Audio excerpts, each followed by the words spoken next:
Hello, and welcome to In Pursuit of Truth and Happiness, Episode 4, The Gods.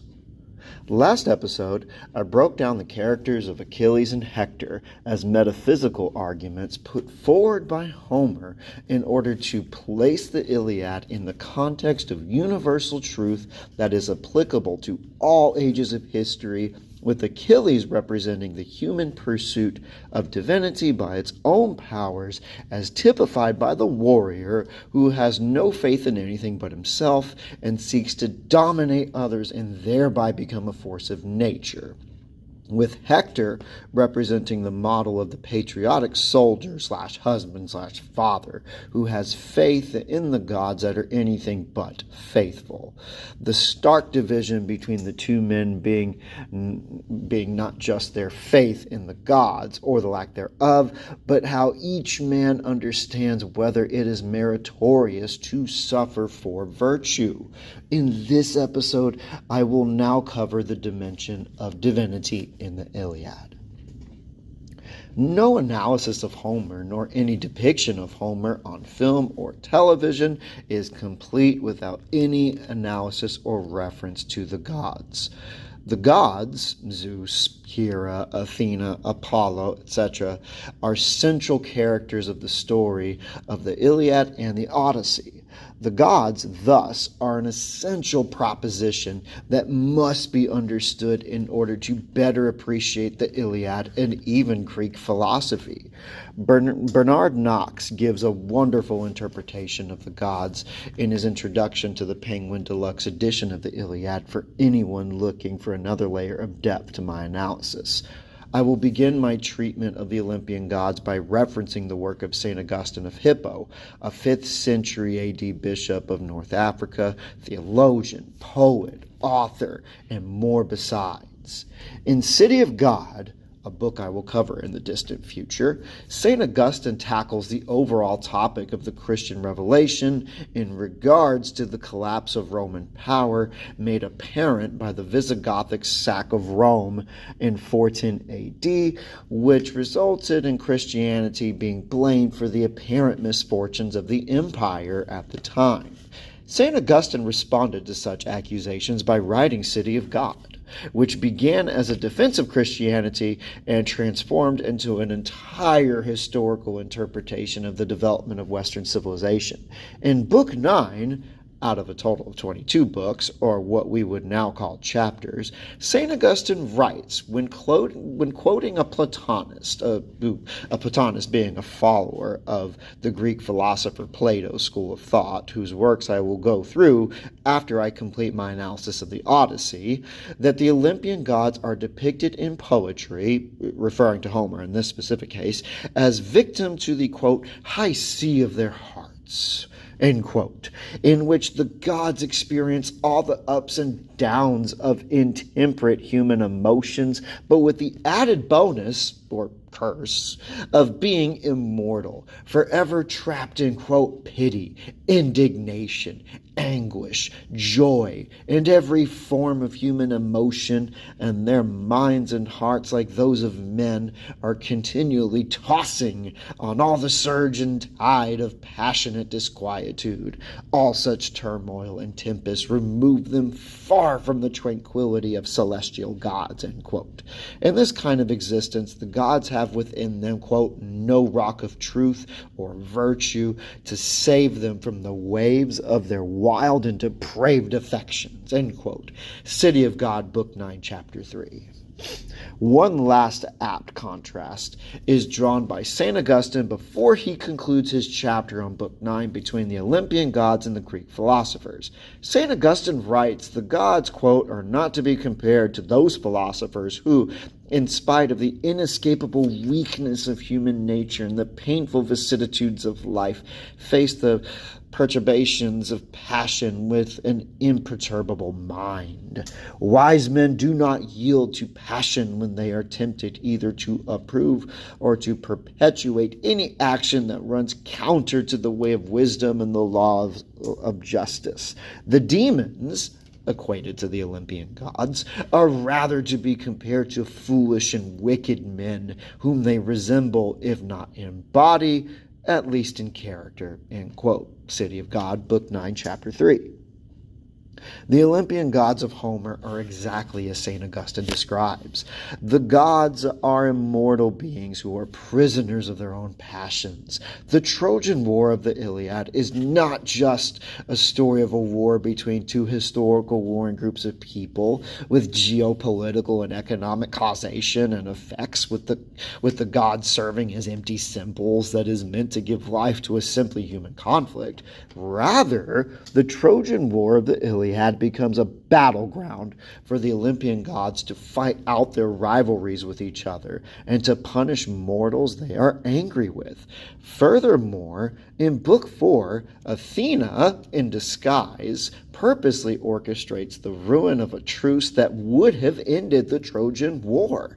Yet even with godlike abilities, seemingly unlimited power and immortality, we still see simultaneous limitations, exemplified in Book 16, when Zeus is unable to save his son Sarpedon from death in battle.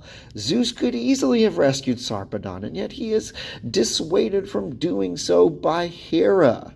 This presents us with two propositions that are difficult to reconcile. One, on the one hand, the gods are forces of nature unto themselves. The gods are all powerful and will punish or attempt to punish anyone that falls out of line. The gods can move quickly from one place to another and can shapeshift. Two, on the other hand, the gods have limitations that are easily perceptible, such as we see above with Zeus, among many other examples of how the gods are limited in what they can or cannot do in the face of fate. If celestial gods, or God, is supposed to be in nature transcendent, should celestial gods, or God, also possess total freedom? If we take the gods or God as being gods or God, should they be limited in the way we perceive the gods to be limited in the Iliad? Does the limitation of Zeus in the face of fate, or even in the face of retaliation by the other gods, suggest that there is, in the former, a greater power than Zeus? And in the latter, is Zeus not a prisoner of his own fear, and thus not as powerful or free as a god should be? Moreover, even to begin to answer these questions, one would have to define what it even means to be, quote, free, which may not necessarily be doing whatever you want when you want.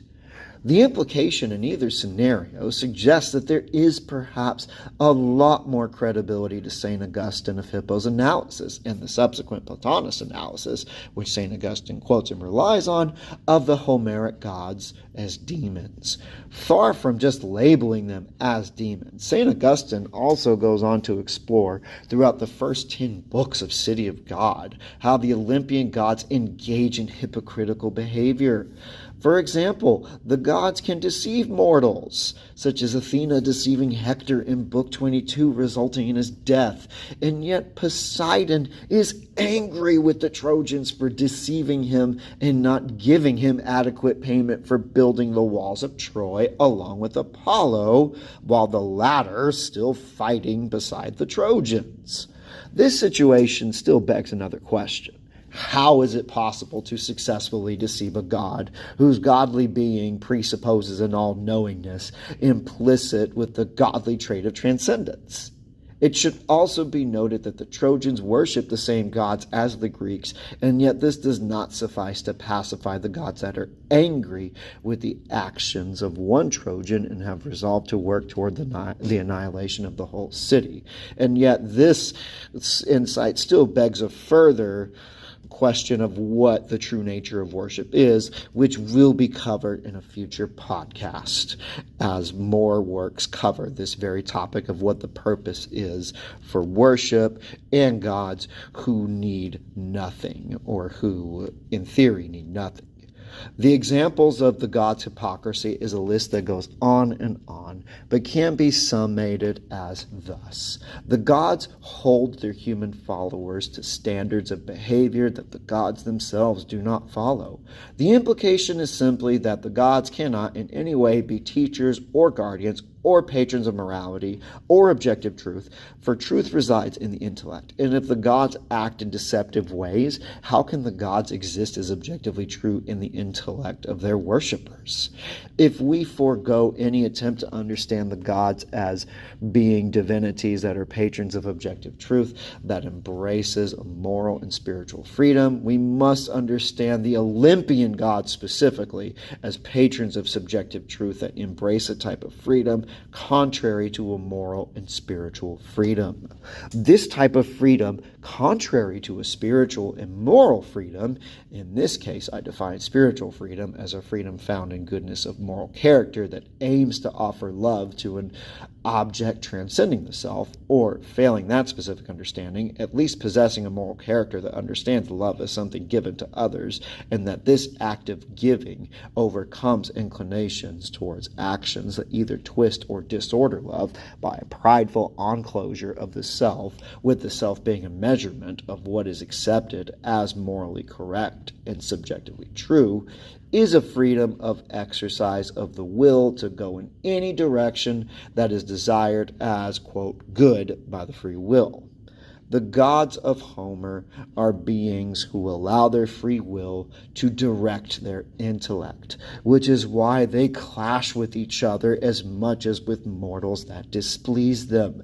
The inherent limitations of the gods bring into question how powerful they really are, leading us to conclude that the gods' exercise of their own free will reveal themselves as harbingers of subjective truth and agents of arbitrariness that push for influence and perpetuate at times the chaotic tragedies of history. The Trojan War in this case, which serves as the pattern of all wars in history. To imitate the gods is to be Achilles.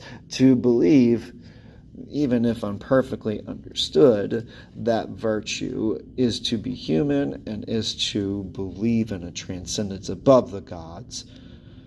This is what Hector represents, this latter argument. To conclude this analysis, I will restate that the gods as arguments represent a type of temporal freedom that Achilles also represents. This type of freedom and understanding of the human condition runs to a counter-argument by Hector and his father Priam. The freedom that virtue is to be human and is to believe in a transcendence above the self. The type of freedom that the reader agrees with will shape exactly who in the Iliad we take to be the tragic hero. This concludes my analysis of the gods of the Iliad and all the arguments of the Iliad. In the next episode, I will offer a concluding interpretation of the Iliad as a whole. Thank you for listening to this episode of In Pursuit of Truth and Happiness.